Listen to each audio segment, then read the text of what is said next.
My daughter won't stop crying and screaming in the middle of the night. I visit her grave and ask her to stop, but it doesn't help.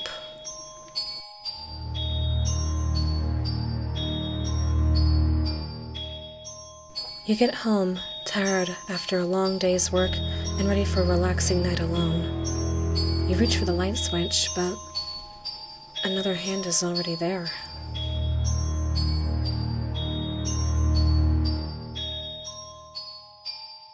When I was 5, I had an imaginary friend called Jessica who had no leg.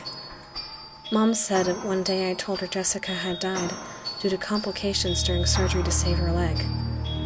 But I used medical terms to describe the whole procedure of how it happened.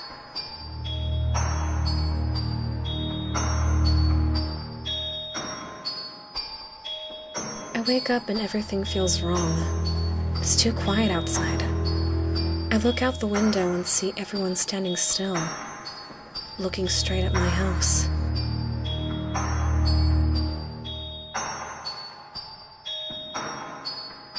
Don't be scared of monsters. Just look for them.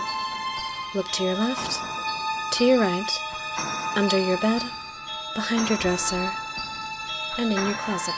But never look up. She hates being seen.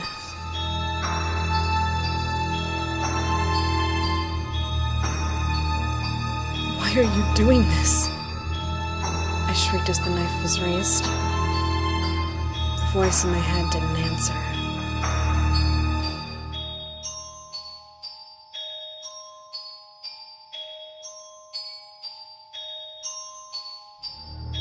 I've always loved having the power to bring the dead back to life. I especially love standing over their graves and listening to them trying to get out.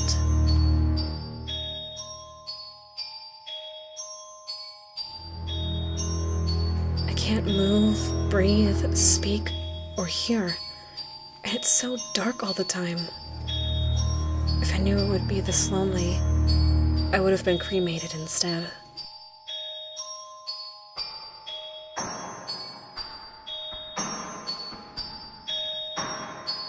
I woke up to hear knocking on glass. At first I thought it was from the window, until I heard it come from the mirror again.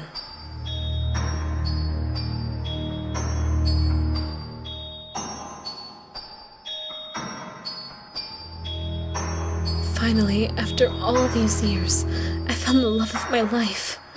She hugged him tightly, with tearful eyes. He hugged her back, not having the heart to say that he was just a figment of her imagination.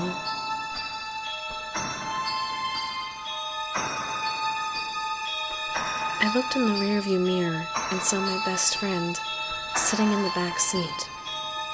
She passed away 7 years ago in a car crash.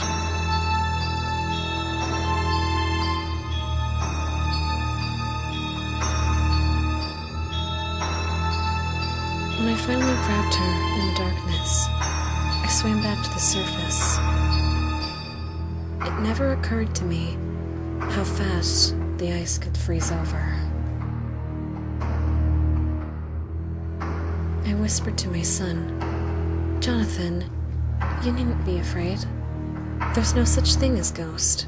"But Daddy," he replied, "you're dead." I walked into the room and saw just one candle glowing. My folks were sitting around the table patiently staring at it. "He's here. I can feel it," the lady said, as I noticed they were all holding hands.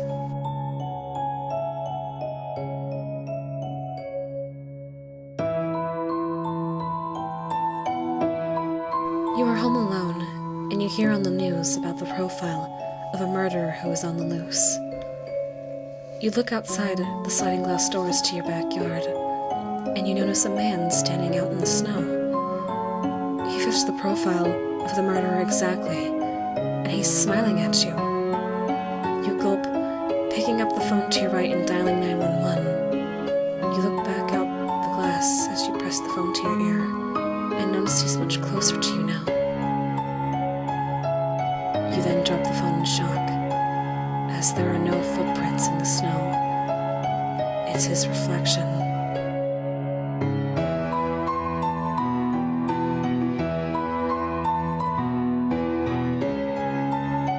I enter the empty elevator and push the button from my floor. But as the doors close, I feel a hand cover my mouth.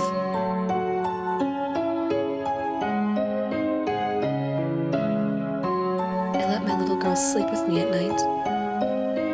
I still like to snuggle with her, despite the increasingly putrid smell of her rotting flesh.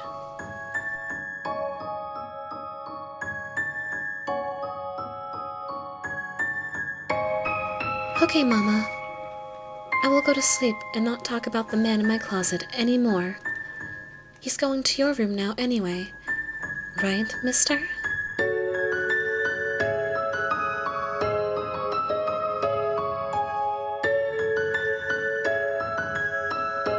I'm having a hard time finishing the sentence in this love letter, especially since she keeps moving. The knife isn't sharp enough, and there's not much space left on her face.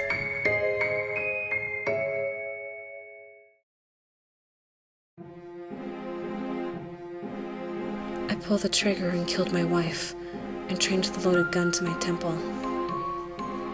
The trigger was jammed, and I heard my dead wife gleefully cackling behind me, whispering, "Not so easy, honey."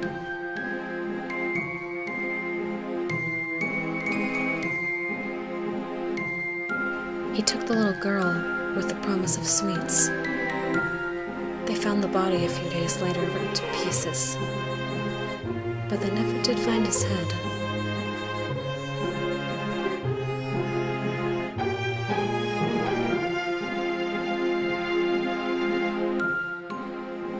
I awoke as my kid moved down the hallway, on all fours, creepily stumbling towards me at 3 in the morning. I shouted for her to stop, rolled over in bed and froze, when I found my only daughter already sleeping behind me.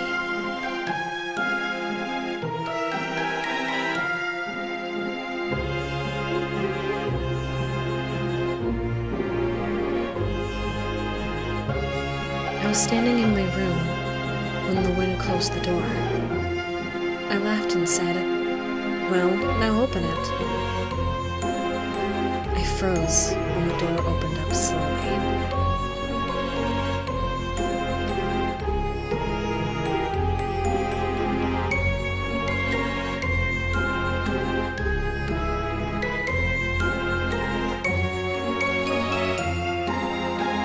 We apologize for the inconvenience.